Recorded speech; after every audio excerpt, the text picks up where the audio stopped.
అంతా మర్చిపోయి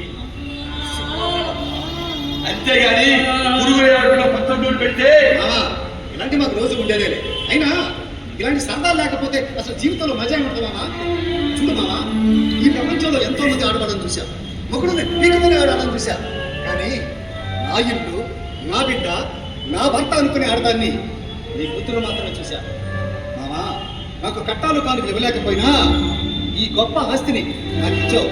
నా గుండెల్లో ప్రాణం ఉన్నంత వరకు ఈ ఆస్తిని నీ గుండెల్లో పెట్టుకుని ఆలోచిస్తాను. నాకు పెళ్ళైన కొత్తలో సరిగ్గా వంట చేయటం రాదు.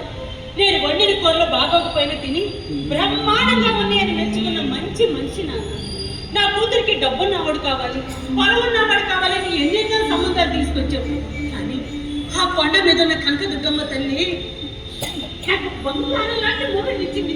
ఇంతకంటే నాకేం కావాలి? ఈ రోజులో మన ఇద్దరి మధ్య ఉన్న స్నేహం కోసం నా కుటుంబాన్ని నిలబెట్టడానికి నువ్వు పడుతున్న తాపత్రయం చూస్తూ ఉంటే భయపెట్టే శత్రువులు 100 మంది ఉన్నా సరే ధైర్యాన్ని ఇచ్చే మిత్రుడు ఒక్కడుంటే చాలు ఈ ప్రపంచాన్ని గెలవచ్చు అన్నంత ధైర్యాన్ని ఇస్తున్నాడు. చూడు జానకి, మనిషికి మానవత్వం ఉండాలి కానీ మనీతత్వం ఉండకూడదు. ఏంటో ఒక్కొక్కసారి పెద్ద పెద్ద ఫిలాసఫర్లు, డాక్టరేట్లు తీసుకున్న వాళ్ళు, తపస్సు చేసి జ్ఞానాన్ని సంపాదించిన ఋషులు మాట్లాడినట్టుగా మాట్లాడతారు.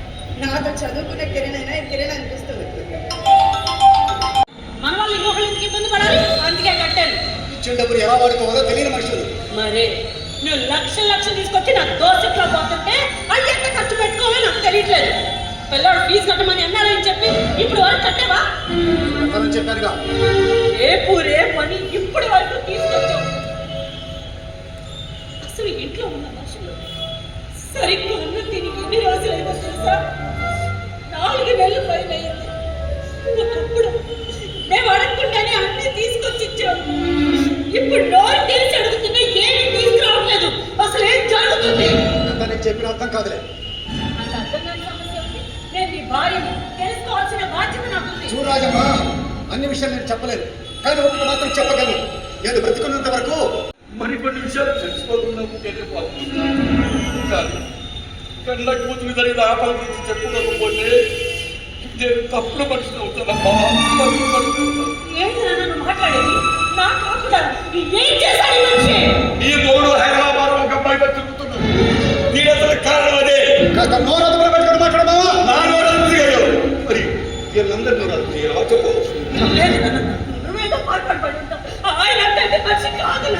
పిచ్చి భగవా, నువ్వంటే ఇంట్లో నుంచి బయటికి రావు, 10 మందిలో కలవ కాబట్టి నీకేమర్థం కాక ఊరందరికి తెచ్చితే కాదు. నిజం కాకపోతే కారు వీళ్ళు తాగలిగిన నా ఇల్లు, నా కారు, నా ఇష్టం.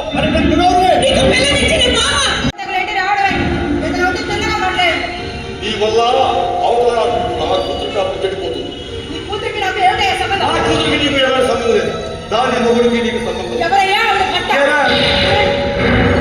మాయ మాటలతో నీ అన్నంతో వదిలేసరి ఆడి కాపులో నిప్పులు కుమ్మరించావు. పొద్దున్నే బాడుకు పోయి సాయంత్రానికి ఇంటికి వచ్చి బెల్లం పిల్లలతో హాయిగా కాలక్షేపం చేస్తున్న ఆడి జీవితంలో నిప్పులు కుమ్మరించావు. ఏ సంబంధం లేకపోతే కారు నీళ్ళు తాగే బిడ్డ పనిచేసు నీకే ఎందుకు ఇచ్చాడు? ఏది ఆలోచిస్తావు? చూడండి, నేనేం చెప్పినా వినే పరిస్థితుల్లో మీకు లేదు. మీ చేత మంచిదాన్ని సర్టిఫికెట్ ఇప్పించుకోవడానికి నేను రాలేదు. మరి ఎందుకు వచ్చి నేను ఎట్లా ఏడుతున్నానని చూసుకోవడానికి వచ్చావా? నేను 2 నెలల నుంచి మా ఇంటికి కూడా రావడం లేదు. చెప్పండి. హైదరాబాద్ అంటే ఆడుకుపోతున్నాడేమో అనుకున్నాను. ఈ నంగనస్ కోసమని నాకేం తెలుసు? చూడండి, మీ చుట్టూ ఉన్న పరిస్థితులు మీ చేతిలో మాట్లాడిస్తున్నాయని నాకు తెలుసు. కానీ నిజమైతే తెలిస్తే మీరు ఇలా మాట్లాడారు. ఏంది నిజం? అంటే నేను అబద్ధం చదువుతున్నానా? ఆయన నీ ఇంటికి రావటం అబద్ధమా? ఆయన నీకు డబ్బిచ్చింది అబద్ధమా? ఆయన నిన్ను ప్రేమించింది అబద్ధమా? ఆయన నువ్వు దాచిపెట్టి నీ మొగుడు నేను దాచిపెట్టాను. నువ్వు దాచిపెట్టకపోతే ఇంకెవరు దాచిపెడతారు? మీ ఇద్దరు ప్రేమిస్తున్నట్టయితే అప్పుడే నిజం అబద్ధం అయిపోతుందా? అబద్ధం నిజం అయిపోతుందా? మనకి కష్టాలు రాకూడదని దేవుణ్ణి ప్రార్థించుకోవాలి. ఎన్ని ఎన్ని కష్టాలు వచ్చినా ధైర్యంగా నిలబడే శక్తిని ఇవ్వమని ప్రార్థించాలి. ఈ మాట నువ్వే కదా నాకు చెప్పావు. అలాంటిది నువ్వే ఇలా చేస్తే ఎలా? నీ మౌనం నాకు సమాధానం కాదు. మీ ఇద్దరు నన్ను క్షమించాలి. అయ్యో, పెద్దవాడు అలా మామా ఆ పరిస్థితుల్లో ఎవరున్నా అలాగే మాట్లాడతారు. రాజమా, ఈ మాట నీకు అప్పచెప్తాను అని చెప్పాను. అప్పచెప్పేశాడు. నా బాధ్యత తీరిపోయింది. మనం చేసిన సాయం మనం చనిపోయినా 10 కాలాల పాటు ఈ భూమి మీద బ్రతికేటట్టు చేస్తుంది. అందుకే కష్టాల్లో ఉన్న వారిని వదిలేయకుండా ఒకరి కష్టాన్ని ఒకరు పంచుకొని ఒకరి కష్టాన్ని ఒకరు పంచుకోగలిగితే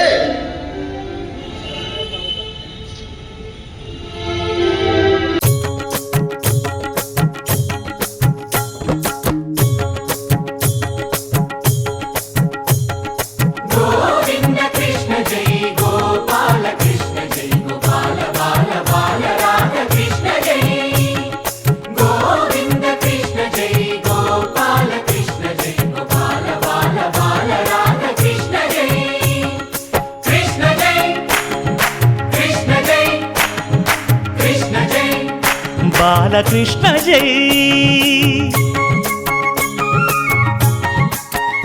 రంగరంగ నువ్వు ఒక దొంగ, ఇంటి దొంగ, చిలిపి చంటి దొంగ, చిన్ని కృష్ణుడల్లె దోచుకున్న దొంగ, వెతికి వెన్నలెన్ను మింగినావు అవలీలగా.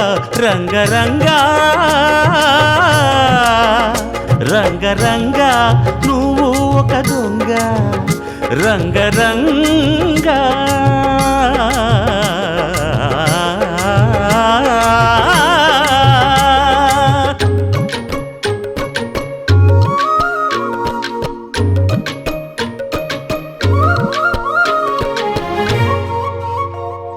పుట్టి పాల చట్టి పట్టి తూటు కొట్టి నోట పెట్టినట్టి చంటి దొంగ, రంగరంగ. చీర కొంగు పట్టి సిగ్గు కొల్లగొట్టి గుట్టు బయట పెట్టి శుభ్రంగా. రంగరంగ గోకులాన ఆడినావు నాడే రాసలీల, ఇప్పుడీ గోలా ఇలా లీలా.